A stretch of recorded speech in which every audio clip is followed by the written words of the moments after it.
Eto na mga boss, kakapasok lang na balita. Grabe ang mga prosecutor, panalo na. Nagdeklarang tinalong mga abogado ni VP Sara. Bubuksan na nila ang bangko at box ng BIR. Ipapakita na nilang yaman ni Duterte sa impeachment trial. Tara, panoorin natin to. Tulad ng nasabi namin kahapon, no, yung naging pagpapasya ng impeachment court kahapon na isang malaking importanteng panalo para sa katotohanan. No?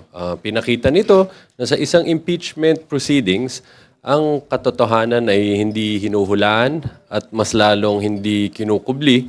Ito ay sinisiyasat ng mabuti at pinapatunayan gamit ng ebidensya. No? Pinakita din dito ng transparency ay hindi absolute. No? Ang transparency ay hindi pwedeng gawing lisensya para magtago sa pananagutan. No? So, nakita natin kahapon na ang impeachment court, ito ay inaprobahan niya ang aming dalawang motion para mag-issue ng subpoena, no, ang impeachment court, para masumite ang bank records, BIR records, and AMLAC records ng vice-presidente at ng kanyang asawa, pati na din ang mga kumpanya, no, kung saan sila merong interest. No. Nag-grant halos yung kabuuan ng ating motion, save for some limitations. Ito ay yung patukoy dun sa foreign currency denominated accounts at dalawa out of 21 corporations, no, ang hindi na isama. But gayon pa man, ang kabuuan nito ay napakamahalaga, no, para sa atin. At dahil dito, magkakaroon tayo ng pagkakataon na makita na natin ng buo, ang buong yaman ng Vice Presidente. At napakahalaga nito, no, with respect dito dun sa article on unexplained wealth.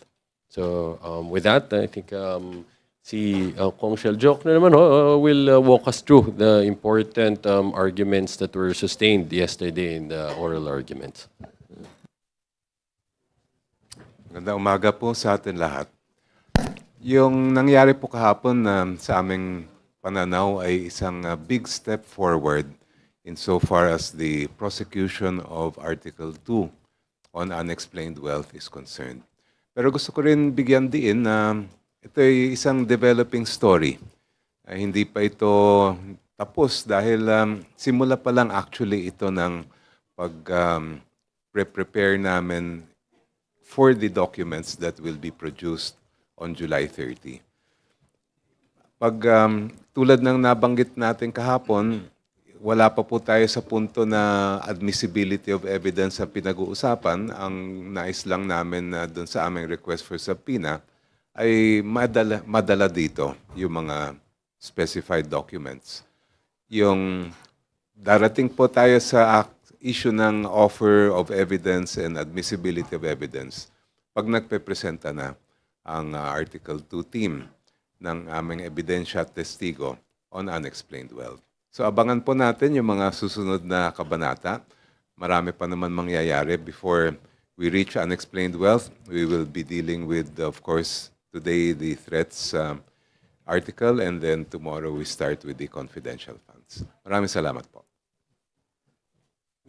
Before we move forward, no, gusto lang din namin i-address, narinig natin ang paulit-ulit galing sa depensa nang sinasabi nila isang fishing expedition lamang, no, itong request namin for these records.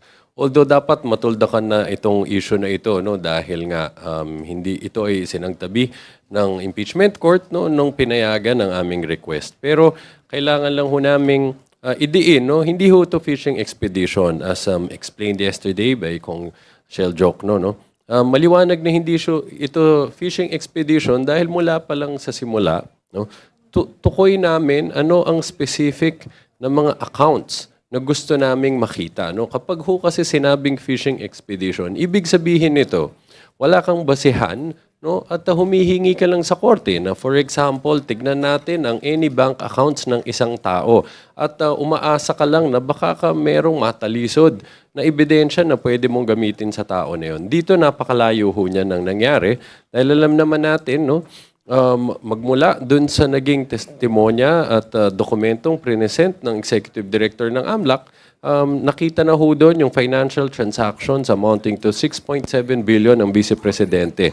At tukoy na ho doon yung specific bank accounts with bank numbers, no, pati ho yung mga branches nitong mga involved na bank accounts na to. Yan ho naging basehan ng paghingi natin ng mga bank records.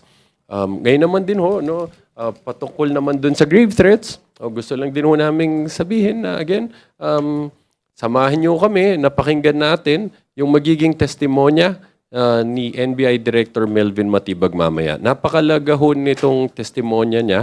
No? Madami nagtatanong, corroborative lang ba to? Meron ba siyang sasabihin ng mga bagong bagay? Definitely, madami ho siyang sasabihin ng mga bagong importanteng bagay na hindi pa nailahad ng dalawang witness natin. Ang unang witness natin, napatunayan na niya ang authenticity ng video kung saan ginawa yung pagbabanta.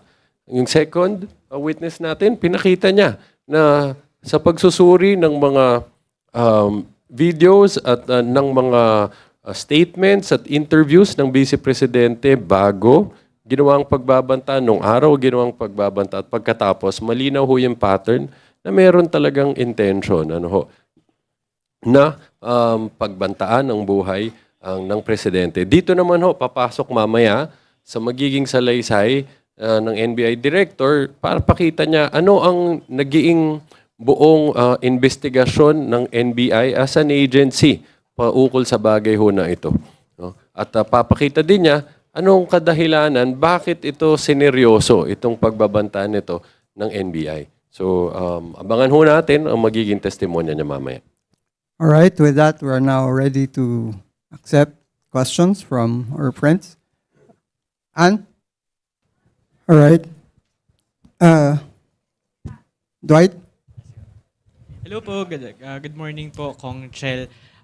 Kahapon doon sa trial proceedings, may very visual analogy yung defense, which is para, sabi niya, doon sa fishing expedition, para po itong nagtatapon tayo sa dagat ng isang napakalaking lambat at umaasa tayo na kahit papano may mabingwit na isang pirasong ebidensya. I would just like to ask the prosecution if may similar analogy po ba kayo to respond to that analogy by the defense team. Yun lang po. Thank you. Well, una, sagutin ko muna yung sabi nga ganon na imagery. Kasi meron, i-compare natin yung dalawang sitwasyon. Pagka sinabi natin fishing expedition, ang ibig sabihin nun, meron kang halimbawa pinapasabpina na baka sakaling may makita. Or sa English ay on the off chance that you find something. Hindi naman ganon yung final namin na request for subpoena. Dahil alam na namin na meron kailangan makuha. At ang naging basehan namin ay yung mga nangyari sa Committee on Justice, especially yung mga iniharap na documents ng Anti-Money Laundering Council, pati na rin yung ibang mga witness pagdating sa unexplained wealth. So they really, I think it's also clearly spelled out in the ruling of the court na walang ganon na nangyaring tinatawag ng fishing expedition. Wala naman ako maisip na imagery na galing naman sa amin. Kong Chel, would you like to comment po sa mga lumalabas sa social media na parang mukha daw po kayong teacher na nagdedebate sa mga students? Especially during the, nung nagtatanong po yung dalawang magkapatid na Senators Cayetano. Ay, hindi na po. I would rather just let that be. Ang masasabi ko lang in terms of, kasi marami rin nagtatanong sa akin about court demeanor, yung kung saan ba nanggagaling yon. Well, aside from being a court practitioner for many years, halos 20 plus years din ako naging teacher. So, siguro dala-dala ko rin yon pag humaharap tayo. Sir, good morning. Ann po ng Bombo Radio. Sir, may report kasi na si Senator Alan Peter Cayetano ay maghahain po ng dissent o hiwalay na opinyon sa impeachment court. Sa pananaw ninyo, may legal bang implikasyon ang dissent ni Senator Alan Peter Cayetano sa magiging takbo po ng impeachment trial? Thank you.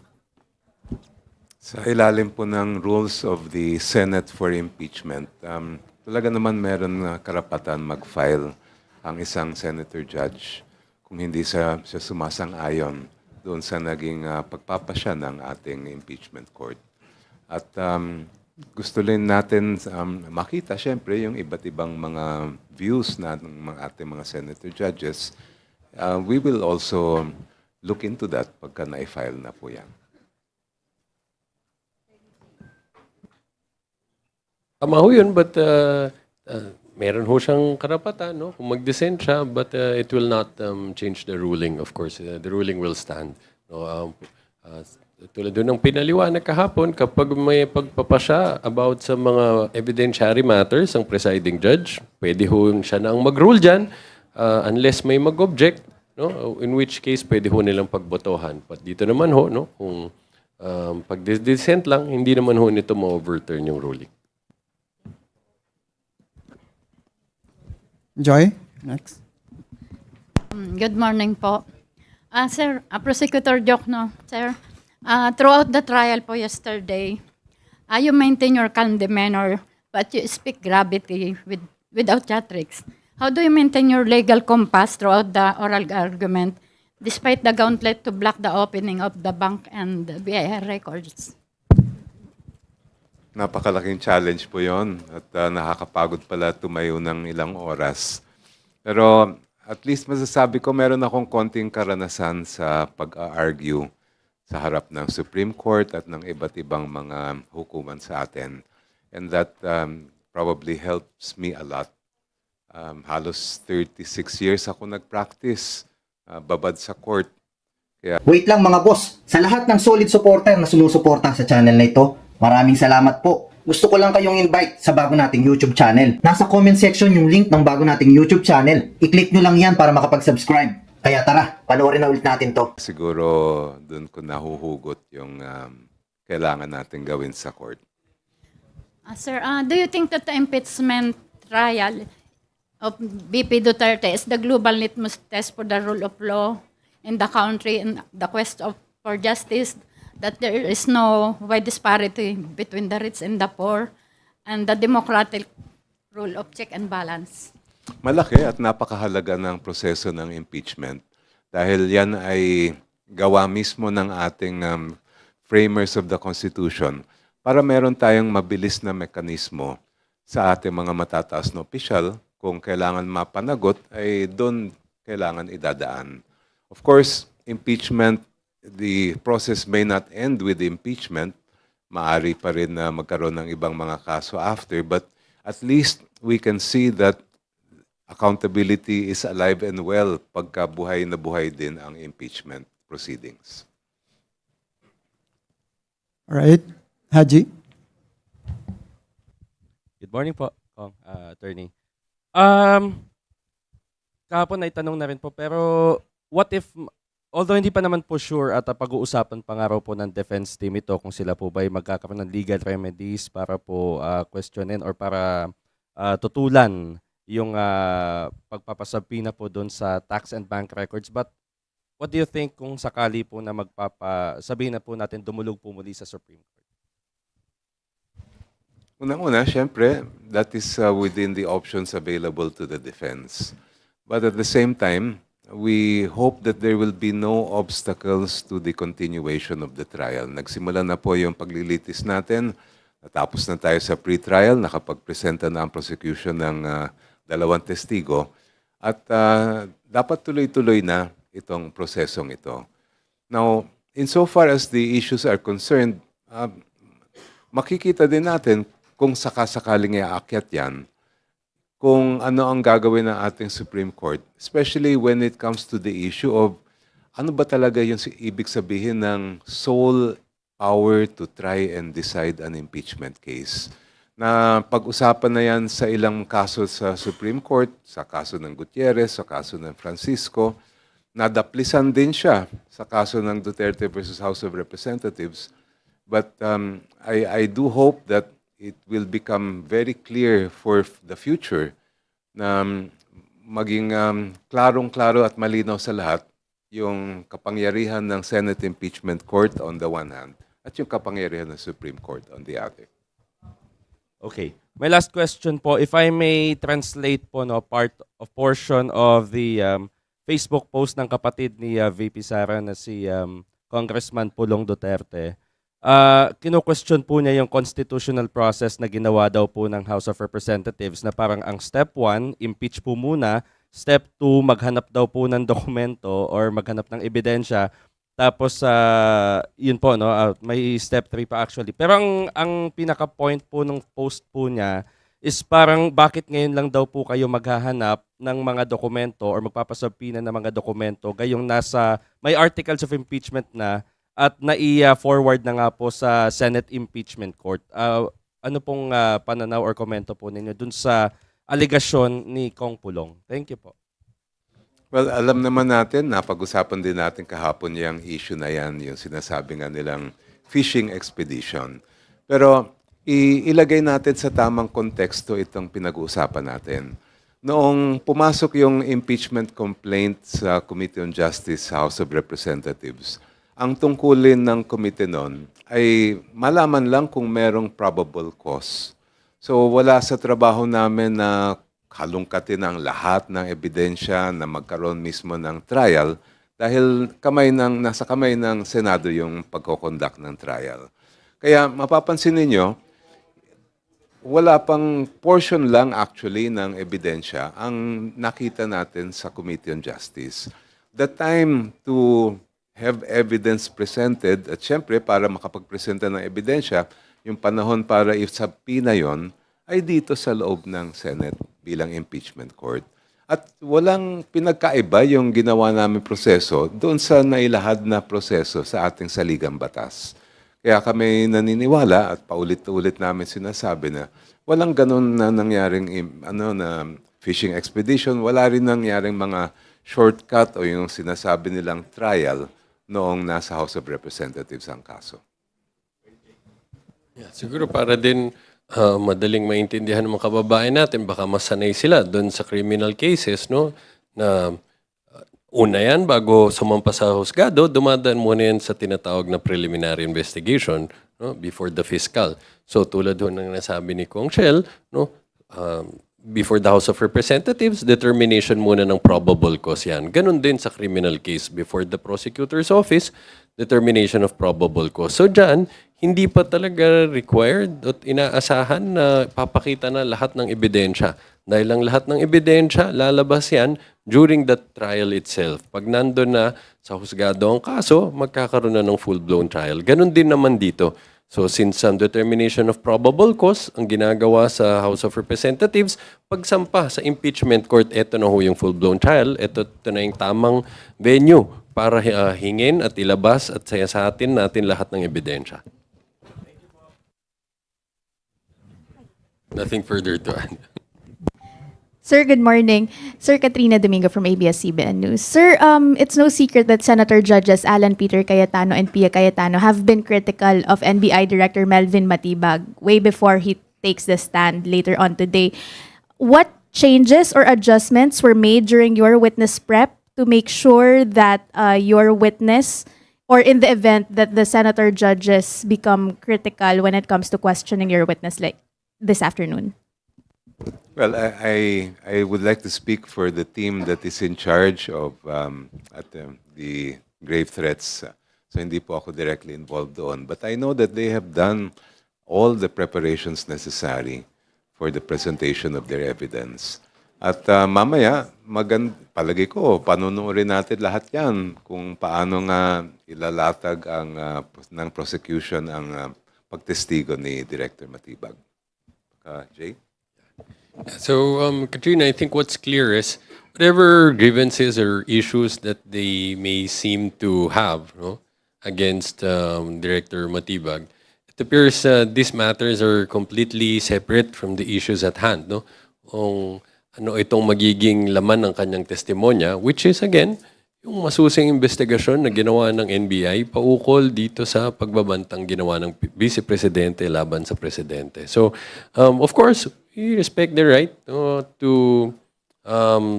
pose any questions that they think may be appropriate to the witness. No? But at the same time, naniniwala kami mahalaga dito yung magiging testimonya niya, no? Paukol dito dahil ito naman yung magiging relevant and material dito sa impeachment proceedings na ito. Sir, but do you expect the questioning, the lines of questioning to be tougher, perhaps leaning more on the political side of things rather than the actual merits of the case, given the predisposition of the siblings earlier this week? Palagay ko yun ang isang pagkaiba sa questions propounded in a regular court and questions propounded in an impeachment court. Wala naman limit ang maaring itanong ng mga senator judge, maliban lang kung meron tututol sa kanila na ibang one of the other judges. So we'll have to wait and see. And I think we will all be witness to something later on. Last question from my end. When you say na abangan nyo yung magiging testimony ni Melvin Matibag, we have to see later on, will he be pardon if this was already asked in previous press conferences, will he be identifying the hitman, the alleged hitman that the Vice President has contracted? As I've said yesterday, you wouldn't want to miss his testimony this afternoon. So let's wait for it. All right. Any other questions? Right. Kung wala na kayong katanungan, let's give each of our guests their chance for their parting words to conclude this morning's press conference. Well, again, no, we can't overemphasize the need for everyone and yung request ho namin sa lahat ng kababayan natin. Subaybayan ho natin itong paglilitis na to, napaka-importante ho nito. No? At sa gayon ho, para kapag nagkaroon ho tayo ng desisyon, ng opinion, ng paghahatol, kung guilty or not guilty, dito sa impeachment proceedings na to, ang Vice Presidente, nakabatay siya sa ebidensya na mapapanood natin, mapapakita natin dito sa paglilitis na to. So, napaka-importante din ho, again, nung magiging testimonya mamaya, ito ho yung magtatahi-tahi sa lahat ng ebidensya na napresenta namin paukol dito sa grave threats. So, maraming salamat.